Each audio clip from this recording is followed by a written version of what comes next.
Next, we have Lazy Masquerade, photos with seriously disturbing backstories. Pictures are more than meets the eye.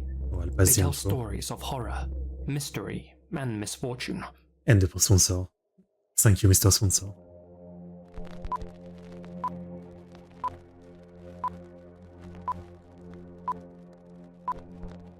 Nestled snugly between Miami and Fort Lauderdale lies the USA's other Hollywood, the palm-dotted East Coast city of Hollywood, Florida, known for its long sunny days, even longer sandy beaches, and for some rather colourful residents, like the infamous Bjork stalker, Ricardo Lopez.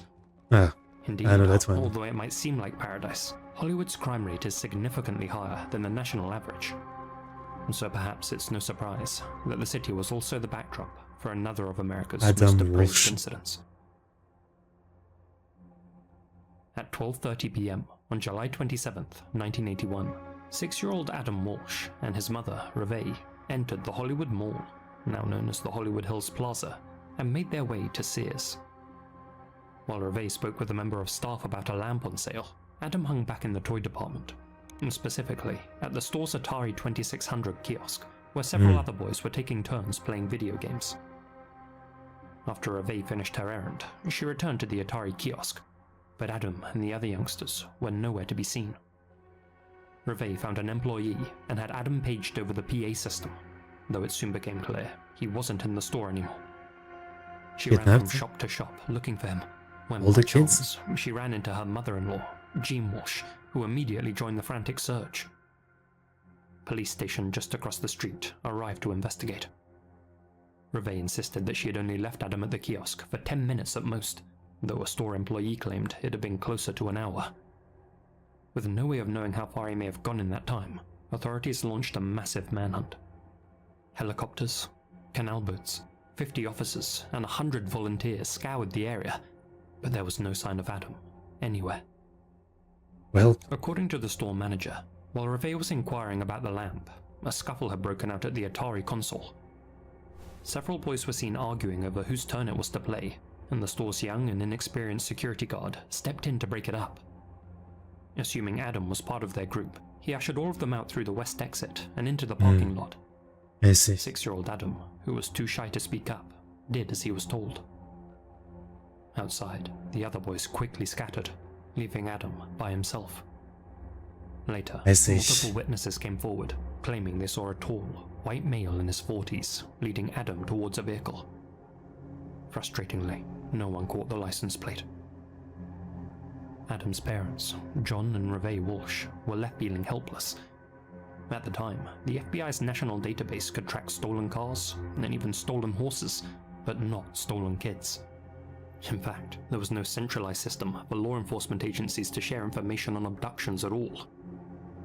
2 men were questioned in connection with Adam's disappearance, including a man rumored to be having an affair with Reve and the son of a family friend who had been acting strangely, but both were ultimately cleared.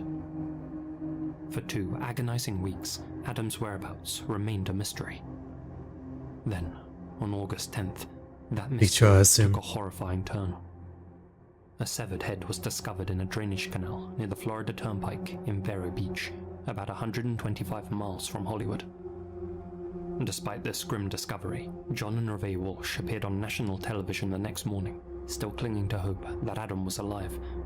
But just after their appeal went out, the authorities confirmed the worst. Damn. The head belonged to Adam. The coroner ruled Adam's COD as asphyxiation and determined that his life had ended several days before his head was found.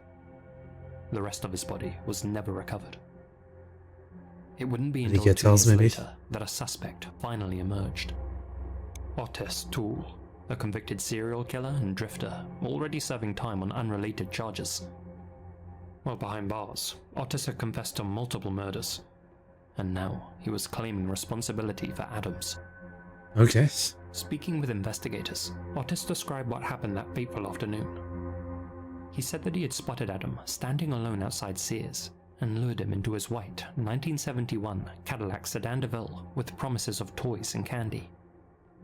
Waiting inside the vehicle was his partner in crime, Henry Lee Lucas. There was a partner in crime. Together, they took Adam north on Interstate 95 towards Jacksonville.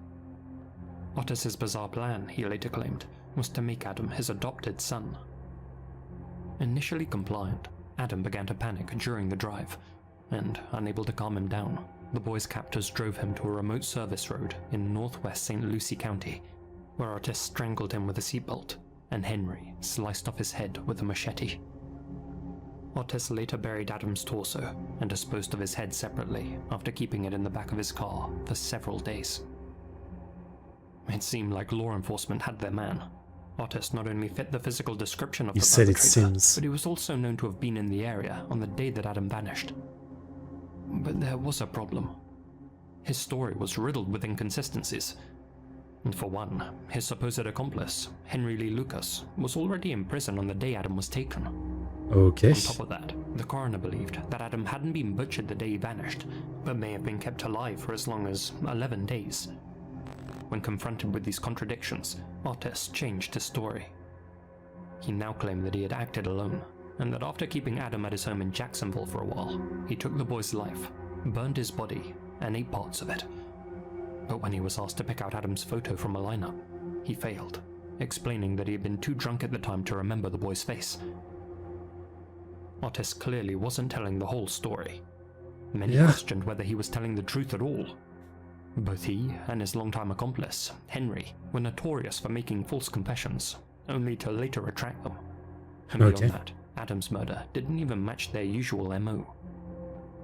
While investigators did find blood on the carpet of Otis's car, they were unable to determine its source. Worse yet, the police had mishandled key pieces of evidence. The bloodstained carpet, as always, lost. The machete allegedly used in the crime, gone. Even the car itself, sold to a junkyard for $50.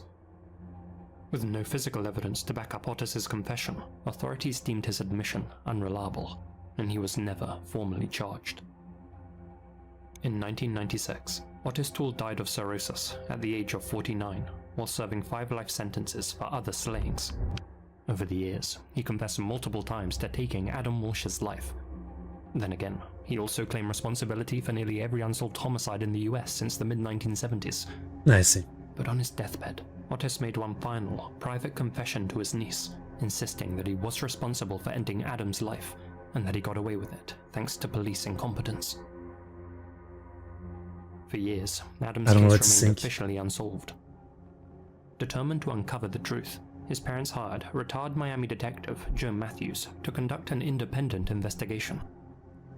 Detective Matthews re-examined overlooked evidence, including a set of 98 undeveloped photos from Otis Toole's car, taken at the time of his initial arrest.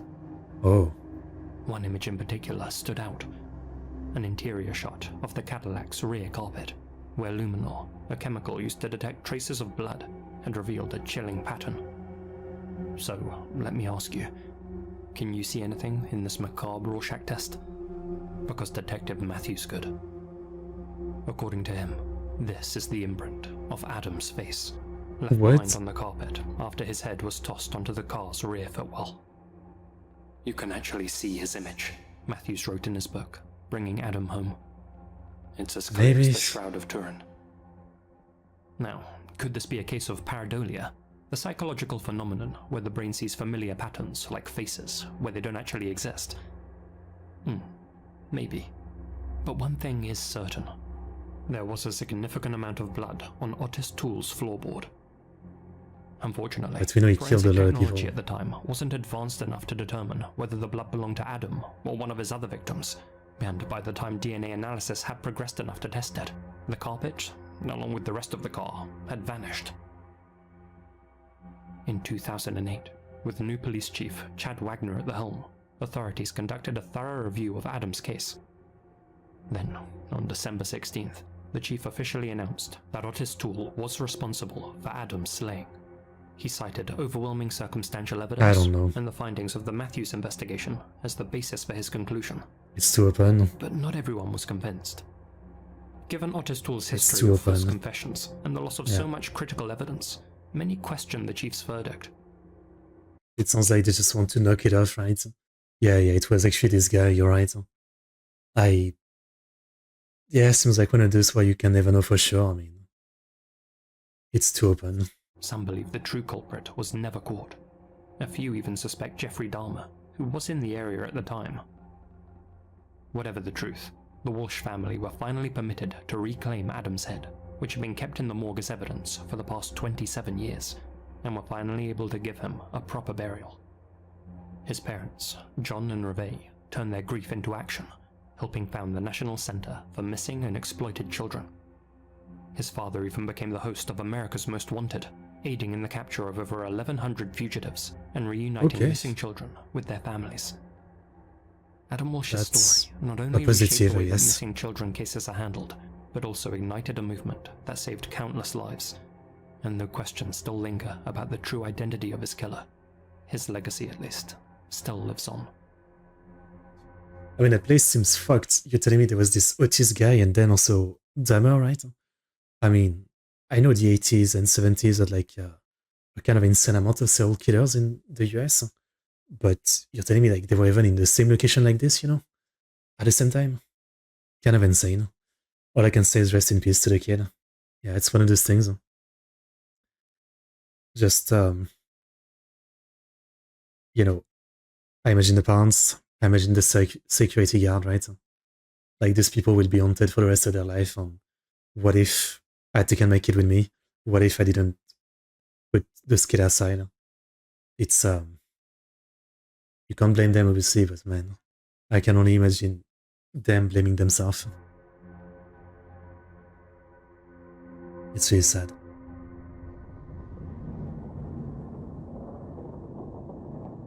MS Estonia. A ship? On Wednesday, September 28th, 1994, the MS Estonia, a massive cruise ferry carrying 989 souls, was making a routine trip across the Baltic Sea, traveling from Tallinn to Stockholm. But that night, the voyage was anything but smooth. An autumn storm had rolled in, and powerful waves battered the vessel as it pushed through the rough waters. Most passengers, feeling the ship's relentless swaying, had opted to stay in their cabins, hoping to sleep through the storm. That is, until approximately 1 a.m, when a loud, metallic bang echoed through the bow doors. Over the next 10 minutes, more passengers and crew reported hearing unsettling noises reverberating throughout the ship. Deep, ominous clangs, as if something massive was shifting or breaking apart. At approximately 1:14 a.m, disaster struck. The ship's visor, a 50-ton structure that sealed the front of the vessel, is believed to have torn away from the ship, ripping open the loading ramp behind it. Water surged onto the vehicle deck, and within minutes, the USS Estonia began to list heavily to starboard.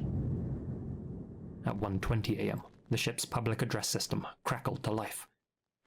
A quiet, female voice came through the speakers, speaking in Estonian. "Alarm! Alarm! There is an alarm on the ship." Instead of immediately broadcasting a universal distress signal, the MS Estonia first attempted to contact the Silja Europa, a nearby ferry. At that point, third mate Andres Tams took over communications for the Estonia, and the conversation shifted to every like massive ship story like this that I see, it's kind of like this, right?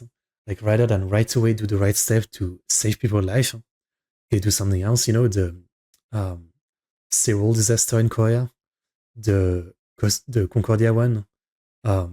Every time, rather than like realize that, you know, it's a matter of like seconds, you have to tell people to be ready. They never do it. They always like waste some time with something else, and eventually, by the time they actually inform everybody that like it's really bad, well, it's too late. A lot of people are gonna die already. The finish. This is Estonia. Kuka se on täällä? Silja Europa Estonia. Yes, Estonia, this is Silja Europa. Hyvää huomenta, puhutko se suomea? Joo, puhun suomea. Joo, meillä on nyt tässä ongelma. On paha kallistuma oikealle puolelle. Uskon, että oli 30 astetta. Voisitko se tulla apuun ja pyytää myös Viking Linein apun? Joo, Viking Line on tässä perässä ja meni varmaan tietoa. Ja voitko antaa sun positio? Siis meillä pätkit on, meillä on blackout ja emme saa nyt, mä oon Josa sanonut, että pitää sat... Okei, selvä, ryhdytään toimimaan. Andres managed to relay some key details about the ship's worsening condition, but there was one critical problem. He couldn't provide Estonia's exact location. Oh, they don't know. A power outage had disabled vital navigation equipment. I thought they were close enough to see it anyway. This caused a delay in rescue efforts. A few minutes later, power briefly returned to the ship. Or possibly, someone on the bridge managed to reach the starboard side and check the marine GPS, which can display a ship's location, even in blackout conditions. With this, Andres was finally able to transmit the Estonia's coordinates. In Finnish, a haunting, desperate transmission crackled through the speakers.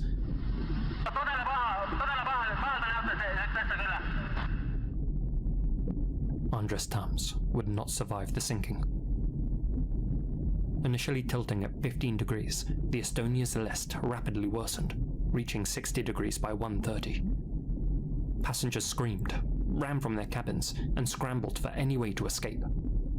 One survivor later recalled, "It was clear there was no rescue operation. You knew you had to get off that ship yourself." The ship lurched to port and slowed before losing power entirely as all 4 engines failed. In near total darkness, the rapid flooding and extreme tilt made it nearly impossible for most passengers to reach the upper deck. Stairwells turned into waterfalls, and corridors became death traps as decks filled with water in seconds. By 1:50 AM, the MS Estonia was at a 90-degree tilt. Fuck, it's gonna go down. Approximately 41 kilometers south of Uto Island, Finland. Another boat, the Mariella, arrived at 2:12 AM, and the first rescue helicopters arrived at 3:05. Of the 989 people aboard the Estonia, 852 perished. Most never even made it topside. What the fuck? I've never heard of this one. With the ship, their bodies unrecoverable. That's so fucked. Of the 310 passengers who did reach the top deck, only 137 survived. The rest fell victim to hypothermia or drowned in the freezing Baltic waters while awaiting rescue. One of the men who went into those frigid waters, having not made it into a life raft, was Mikkel Ern, a truck driver who still had his camera on hand. Knowing that he had soon succumbed to the cold, he began taking pictures, hoping that his camera's flash would catch the attention of passing ships. As he did, he inadvertently caught these haunting pictures of another man sitting on the upturned hull of the ship. That man was later identified as Jano Assa. Though the film was heavily damaged by seawater, these 2 images survived, as did the 2 men. Both Mikkel and Jano managed to swim to a life raft, but even there, the horror continued. As they waited for rescue, several of their raftmates froze to death around them. The sinking of MS Estonia stands as the 3rd deadliest peacetime sinking of a European vessel, surpassed only by the RMS Empress of Ireland and the RMS Titanic. Only stands as... Yeah, fair enough. That's crazy. That's crazy. I had never heard of this one. I don't know, I had never heard of this one, you know? It's one of those things, you know, like, I'm someone who's definitely afraid of the sea, of the dark sea and all that, right? And I've only been on a boat once when I was younger. It was a small boat on the coast, right? And it was beautiful blue water, and it was just like a quick 30-minute ride for a scenic view. So it wasn't very scary or anything. But I always thought, you know, like, I've always kind of been afraid of like the open ocean, whether you're on like, you know, a small, you know, private boat or like a cruise ship or something like this. Like, the idea is the same to me. It's kind of terrifying, you know, just you have to trust the technology can survive, you know. Frankly, I think I'll be happy in my life if I never take any kind of boat in the middle of the ocean, yeah. Yeah, I'll probably take planes, you know, even though planes are pretty scary, especially these last few years, right? But boats, I think I'll pass, you know. Yeah. I think I'll pass. It's terrifying. It was the 3rd deadliest peacetime sinking of a European vessel, surpassed only by the RMS Empress of Ireland and the RMS Titanic. Man, that's fucked. Rest in peace to everybody. The Black Widow, Eo Min-suk. Nicknamed South Korea's Black Widow, Yeon Min-suk is considered one of the country's most depraved criminals. Born in Seoul in 1976, In-suk showed signs of being a textbook narcissist from a young age. She was demanding, entitled, and utterly indifferent to the people around her. If a luxury item caught her eye, she had to have it. If she craved a certain food, she had to eat it immediately. And if she wanted something that wasn't hers, well, she simply took it. As a student, she showed just how far she was willing to go to get what she wanted. In one instance, drugging a friend with sleeping pills just to steal her credit card and go on a shopping spree. Money always mattered more to In-suk than loyalty, a friend, huh? a trait that would come to define her. After graduating high school in 1995, In-suk ran away from home and began a career as an insurance planner. Those who knew her claimed that other women were jealous of her tall frame, slender figure, and most of all, her striking eyes, comparing her to actress Park Shin-hye. And In-suk certainly knew how to use those features to her advantage. She had a habit of flirting with men, charming them into buying her expensive gifts, even when they couldn't really afford to. Before long, she met a man known as Mr. Lee, an employee at a nearby moving company. The two quickly began dating, and after a whirlwind romance, moved in together. Not long after, In-suk became pregnant. Despite being in their early 20s, the couple decided to get married. There was just one problem. While Lee wasn't poor, he wasn't exactly wealthy either, and In-suk had expensive taste. After the birth of their daughter, In-suk moved back in with her parents, leaving Lee to raise the child by himself. Then, in 1998, when her father passed away, she wasted no time in taking his credit card and spending his money on frivolous purchases, all without consulting her mother or siblings. This caused a major rift in the family, and In-suk was ultimately forced to move back in with her husband and daughter. Oh boy. Despite working extra shifts and barely spending any money on himself, Lee could never satisfy In-suk's hunger for luxury. Their arguments over money became a constant battle, one that would only escalate in the years to come. But then, on February 17th, 2000, tragedy struck when the couple's 3-year-old daughter fell down the stairs of their home and died. It was reported as an accident, but coincidentally, it was around that time that In-suk's criminal activity took a dark and calculated turn. I see. 2 months after the loss of her daughter, the supposedly grieving mother visited a psychiatrist, complaining of encroaching dark thoughts. She was prescribed lorazepam, which in high doses can cause memory loss, and Alpram tablets, known to induce blurred vision, muscle relaxation, and, in very high doses, coma. But In-suk had no intention of taking the medication herself. I see. Instead, the moment she got her prescription, Lee? she took out 4 separate life and accident insurance policies on her husband, ensuring that she was listed as the sole beneficiary. You see, since her husband had a visual impairment in one eye, he was prone to accidents, and In-suk planned to use that to her advantage. That very evening, she crushed up her pills and slept a dangerous... I guess people like that would do it like that, but it always surprises me, these kind of stories where someone, plans to kill someone, so they take out the life insurance, but then they do it right away. As always, it's a good thing I'm not a criminal killer or anything, right? But if that was me, even though I guess maybe if you're like them, that kind of crazy killer, you don't have the passions, you would take the insurance and then you would wait it out. I mean, I don't know how long, but it's way too sus to do it right away. Yeah. But they always do. They always just take the insurance and just get right to work killing a person. High dose of the powder into Lee's drink, knocking him unconscious. Her witch's brew not only worked, but left Lee completely at her mercy. Over the next few weeks, In-suk continued to secretly drug her husband. Lee grew increasingly concerned that he was blacking out for no reason and waking up with bruises, concussions, and amnesia. Little did he know that while he was unconscious, his wife was deliberately pushing him down the stairs or slamming his head on the floor, inflicting just enough damage to file fraudulent insurance claims, pocketing a few $100s each time. But a few $100s wasn't going to cut it. Questioning it So, that much? in May, she decided to up the ante. After knocking Lee out once again, In-suk took a sharp metal safety pin, gently approached her sleeping husband, and pricked him in both of his eyes, permanently blinding him. This wife from hell had done her homework. She knew that aside from death, the highest payouts came from claims involving permanent blindness. What the fuck? While Lee recovered in hospital, In-suk played the role of the devoted wife flawlessly.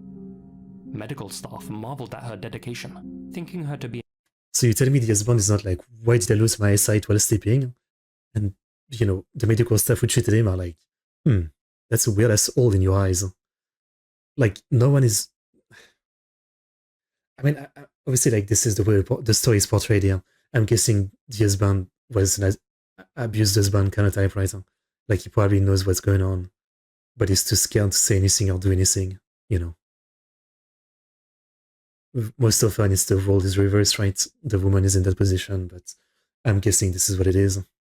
An angel by her husband's side, unaware that she was weaponizing the halo around her head. Despite the suspicious pinpricks on Lee's eyes, and the sudden influx of cash in In-suk's bank account, no one even thought to question her. After all, she had the perfect disguise. A trustworthy face, a soft voice, an innocent demeanor. Even her own in-laws believed her to be nothing short of a saint. For 2 years, In-suk meticulously staged accident after accident, managing to collect a total of 58 insurance payouts. Because of her previous experience working at an insurance company, she knew how to strategically spread out the policies across different providers to avoid detection and tracking. Even then, 58. Like 2005-8, 2006-13. Like, she's doing it multiple times a month. Like, what in the fuck? And because the doctors always agreed that there was nothing suspicious about Lee's injuries, the providers couldn't deny her claims. Insane. As far as doctors were concerned, Lee was simply a blind man who frequently tripped in the kitchen or fell on the stairs. During those 2 years, In-suk lived the high life, splurging on shopping sprees, indulging in Seoul's vibrant nightlife, and burning through Lee's insurance payouts like pocket change. This poor fucking guy. Human piggy bank lay in bed at home, trapped in permanent darkness. But when the money began to dry up, In-suk escalated her cruelty. Of course. While Lee slept, she poured hot oil over his face or stabbed him in the stomach, each time convincing doctors, family members, and even investigators that he had done it to himself. And strangely, they believed her. I don't believe it anymore. Eventually, but at the same time, I don't get why they would go along with her, right? I can't believe that there's not one person that's like sus. Like, especially the doctor and medical staff at some point. The guy is fucking blind. What do you mean he poured hot water over his own face? Come on.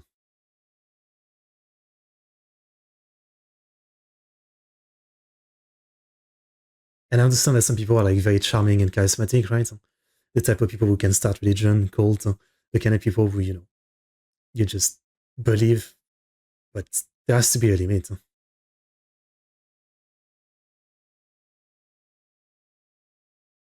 At the same time, maybe I'm thinking like there's strategies, as she said, like as he said, you know, every time you do something, you go to a different insurance company. So maybe every time she does something, she goes to a different hospital or a different doctor, right? So it's easier to lie to a new person, maybe? I don't know. Lee's condition worsened due to complications from his injuries, and he passed away on March 25th, 2002. After her husband's death, In-suk collected a hefty 34 million won life insurance payout, equivalent to about $200,000. Now single again, the 24-year-old decided to invest in her future, but not by opening a savings account or buying property. Instead, she set her sights on finding a new husband, Of course. one whose life she could eventually cash in. Just 1 month after Lee's passing, In-sook went to a nightclub where she met Mr. Hong, a former athlete from Dongdaemun-gu. The pair fell in love, and before long moved in together. Hong's friends and family were immediately charmed by his new girlfriend. The moment I saw her, I was shocked, his brother later recalled. Wow, she's beautiful, I thought. Wherever she walked, people turned to look. With makeup, she looked sultry and alluring. Without it, she was pure and innocent. From head to toe, she was covered in luxury brands. Hermes, Prada. Little did anyone realize that behind the designer clothes and practiced smile was a cold and Hopefully this guy can monster. survive. One afternoon, In-sook drugged Mr. Hong, knocking him out as she had done to Mr. Lee. Then she pushed him down a flight of stairs, fracturing his coccyx. While he was still in recovery, In-sook slipped out to the district office, alone, and secretly registered their marriage. Now listed as his legal wife, she was entitled to the insurance policies that she had just taken out on him. Then, history repeated itself. After becoming pregnant with Hong's child, In-sook started drugging him regularly. In an almost unbelievable... I don't fucking get it. Again, she must literally she must have some fucking magic. Like the guy went to sleep not drunk. Wait, no, he was drunk and then he wakes up down the stairs. One time, okay, you can believe I don't remember what I've done, it's my fault. But there has to be a limit. I don't know. It's always the kind of thing where I just can't imagine myself in that situation, right? But maybe it's just that it's a me problem where, I've got trouble trusting people no matter what. So I feel like I'd be sus instantly. Act of cruelty, she pulled the same horrific trick, taking a safety pin and piercing both of his eyes. Even more unbelievably, nobody realized that the same woman who cared for blind Mr. Lee before his death was now responsible for Mr. Hong's lost sight. Had they seen that pattern, had they put the pieces together, then they could have prevented what came next. I don't get it. I don't fucking get it. Is there no, there must be systems, right? I mean, all of this shit, the insurance, the medicals, this is all tracked, this is all recorded, this is all in database. How does no flag goes off, While Hong recovered in hospital, his parents came to visit. Aside from his lost vision, he was physically healthy, and all things considered, seemed to be in good spirits. All the while, In-sook sat dutifully by his side, giving an Oscar-worthy performance, playing the role of the devoted wife. But after his discharge, things took a sinister turn. It's gonna kill him, yeah? Hong began frequently calling his mother, complaining of a constant, unexplained pain. In-sook had secretly been injecting him with a mysterious substance, one which slowly rotted his flesh from the inside. Looking back now, I think he knew, Hong's mother later recalled. He started calling us more often, asking us to come and visit, and sometimes he even asked me not to leave. Every time he said that, she was there with him. On February 12th, 2000. I guess it's like the first guy. I think what I can say is probably just, this kind of abusive relationship, right? I mean, again, it's sometimes, we have an hard time of thinking about it, that, the guy in the relationship can be the one totally scared, abused, and all that, right? Because most of the time it's the woman, right? But this seems textbook that, just is terrified and can't bring himself to leave, to expose her and do anything. 3. Hong mysteriously passed away. To silence any lingering suspicion from her new in-laws, In-sook orchestrated a soul wedding, a ceremonial marriage between her and the recently deceased Hong. However, after giving birth to their son, she cut all contact with Hong's family, severing any remaining ties, and walking away with a generous insurance payout. But just like before, the money didn't last. After Talking about blowing it all hundreds into of thousands. beauty treatments, and lavish parties, In-sook found herself in dire straits once again. She knew that another husband's sudden death might raise suspicion, Tell me the So, next one is instead, able to get the out of Black this. Widow decided that her next victims should be her own flesh and blood. Using her newborn son as a bargaining chip, In-suk managed to worm her way back into her mother's life, convincing her to forget about past betrayals and weaseling her way back in to the family's Namyangju apartment. This woman is beyond Then, insane. on the afternoon of July 26, 2003, In-suk poured her mother a cup of pomegranate juice, smiling as she handed it over. "It'll be good for your health," she assured her. You can guess what she had slipped inside. While her mother lay unconscious, In-suk took a syringe and pierced her eyes. Oh my 4 god. months later, she pulled the same sickening stunt on her elder brother, knocking him out and then pouring acid onto his eyes. In both cases, In-suk filed fraudulent insurance claims in their names and pocketed the payouts. I don't understand. I don't understand anymore. Like, how does no one react to this? Like, obviously, we're missing so much context, right? No matter what, we were on there, we didn't see how she was, how she convinced people, who was seeing what's happening. But I just don't understand. But even that wasn't enough for her. After all, lives are more valuable than eyes. While her brother lay recovering in the hospital, Like, the worst way I can describe this is that this is like a game where you're farming, right? Like, rather than just go straight for the big payout by killing them, she's slowly, getting like the different amount of money for the different body parts and then getting the big thing. It's insane. Hello, Alvin. Hello. he tried to inject poison directly into his IV drip, a move that thankfully failed. After a long period of radio silence, Hong's mother tracked In-suk down at the Namyangju apartment, hoping to finally see her grandson. However, when she arrived and saw In-suk's mother and brother sitting in darkness, both as blind as her son had been, she knew for a fact that Hong hadn't passed from natural causes. Finally. She tried to alert the authorities. They failed to act. In December 2004, In-suk secretly sold the family apartment for 95 million won. But when her mother and 2 brothers started asking too many questions, she knew that she had to act fast. Well, she had already received a down payment. So her solution? Burn the entire apartment down, with all 3 of her family members inside.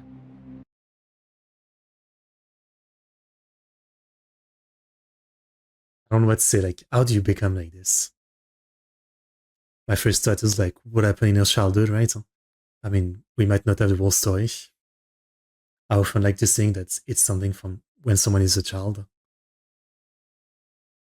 But, man. Of course, she wasn't about to commit arson for free, so before carrying out her plan, she took out a fire insurance policy on the property. This time though, her plan didn't go as expected. Although they suffered serious burns, all 3 of her family members miraculously survived. Good Now for them. homeless, In-suk exploited the kindness of her housekeeper and babysitter, Mrs. Kang, convincing her to let her stay at her home. But when Mrs. Kang understandably asked her to leave 3 weeks later, In-suk responded in the only way she knew how: by setting the house on fire. The only difference was, she hadn't set this blaze out of greed. She's escalating, huh? Out of spite. The flames incinerated Mrs. Kang's husband and left both the housekeeper and her children severely injured. But unbelievably, In-suk wasn't finished yet. Still not enough. Days later, she went to the burns treatment facility where Mrs. Kang and her children were recovering, bringing with her a can of gasoline. Oh my god. In-suk tried to set fire to their hospital room. This time though, CCTV cameras were watching. I mean, there she went fully insane. Like, before she was... I mean, I can't even say careful because it doesn't sound like it, but like, she was still trying to do things behind the scene, but like, at this point, I guess she fully broke any kind of sanity. For the first time, police finally launched a proper investigation into In-suk's actions. Which makes me think that she's getting caught now just because of this mistake of like doing something as obvious as trying to burn an hospital room. But otherwise, if she had kept doing the same trick of piercing people's eyes and slowly killing them for insurance, how long could it have lasted? Because it really doesn't seem like it would have been stopped. When questioned, she gave them an utterly bizarre explanation for why she started the fire, claiming she felt driven to do so because she could see her daughter's spirit through the flames. Though they continued keeping an eye on her, the authorities chose not to detain her at this point. Even while under investigation for attempted arson, In-suk committed further crimes, such as sneaking into the house of a friend to commit theft and blinding an acquaintance who had lent her some money and who had the gall to ask for it back. Her son also passed away around this same time, officially from Kawasaki disease, though it's worth noting that Kawasaki only has a 0.01% mortality rate in South Korea, so it's suspected that she had simply had enough of paying for his hospital fees and poisoned him. On April 19th, 2005, human... Saying there's a lot of fucked up case that we see in these kind of videos, but this is probably one of the one in a while that I've seen that's the most... I cannot even believe that this is a human being. It reminds me of there's a Japanese book called No Longer Human, and less about the book story itself, but more about that idea. That's really what it is. I mean,